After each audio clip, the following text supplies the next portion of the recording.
ഗബ്രി മാപ്പ് പറയാതെ ഡോറ് തുറക്കില്ല എന്ന തീരുമാനമാണ് പവർ ടീമിന്റേത്. അവിടെ ഗബ്രി പവർ ടീമിനോടും അതുപോലെ തന്നെ ക്യാപ്റ്റനോടും മാപ്പ് പറഞ്ഞിരിക്കണം എന്നുള്ളതാണ് അവരുടെ റൂള്. പക്ഷേ ഗബ്രി അല്ലാതെ ബാക്കി ആരും തന്നെ പവർ ടീമിന്റെ അടുത്ത് മോശമായി സംസാരിച്ചിട്ടില്ല. അപ്പോൾ അവർ പറഞ്ഞു, മോശമായി സംസാരിച്ച ഗബ്രിക്ക് നിങ്ങൾ ശിക്ഷ കൊടുക്കുന്നത് ന്യായമുണ്ട്, പക്ഷെ ബാക്കിയുള്ളവരെ നിങ്ങൾ ശിക്ഷിക്കുന്നത് വളരെ മോശം പരിപാടിയാണ് എന്നാണ് അവിടെ അപ്സര എഴുന്നേറ്റ് എന്ന് പറഞ്ഞത്. ജാസ്മിനും അത് തന്നെയാണ് പറഞ്ഞത്. പിന്നെ ജാസ്മിൻ പറഞ്ഞു, എനിക്ക് പീരീഡ്സ് ആണ്, എനിക്ക് പാഡ് മാറ്റേണ്ട സമയത്ത് എനിക്ക് തുറന്ന് തന്നേ പറ്റൂ എന്ന് പറഞ്ഞു.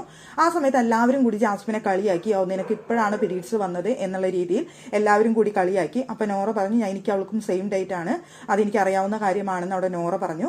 എന്തായാലും ഗബ്രി സോറി പറയില്ല എന്ന് ഉറപ്പിച്ചു പറഞ്ഞു. ഗബ്രി പറഞ്ഞു, എന്നെ ഈ റൂമിലിട്ട് പൂട്ടിക്കോളൂ, എന്നാലും ഞാൻ സോറി പറയില്ല, ഇവരെ തുറന്നു വിട്ടോളൂ, ഞാൻ റൂമിൽ നിന്ന് പുറത്തിറങ്ങാതിരിക്കാം എന്നുള്ളതാണ് ഗബ്രിയുടെ റൂള്.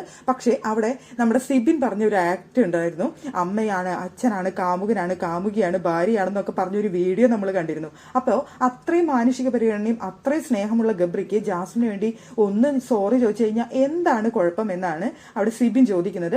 പക്ഷേ അവിടെ ജാസ്മിൻ പറഞ്ഞു, അവന്റെ ഈഗോ അവനെ വർക്ക് ചെയ്യുന്നു, നിങ്ങൾ നിങ്ങളുടെ ഈഗോയ്ക്ക് നിൽക്കുന്നു, അപ്പൊ അതിന്റെ ഇടയിൽ ബാക്കിയുള്ളവർ പെട്ടോട്ടെ എന്നാണ് നിങ്ങൾ പറയുന്നത്, ഇതാണല്ലേ നിങ്ങളുടെ മാനുഷിക പരിഗണന എന്നാണ് അവിടെയുള്ള ബാക്കി എല്ലാ മെമ്പേഴ്സും ചോദിക്കുന്നത്. എന്തായാലും ഹൗസിനുള്ളിലുള്ളവർ പുറത്തുള്ളവർ എല്ലാവരും ഒറ്റക്കെട്ടായി നിന്നുകൊണ്ട് തന്നെ പവർ ടീമിന്റെ ഒപ്പം നിൽക്കുകയാണ്. പവർ ടീം ഗബ്രിയെ തുറന്നു വിടില്ല, ഗബ്രി മാപ്പ് പറയാതെ തുറന്നു വിടില്ല എന്നുള്ള തീരുമാനത്തിൽ ഉറച്ചു നിൽക്കുന്നു.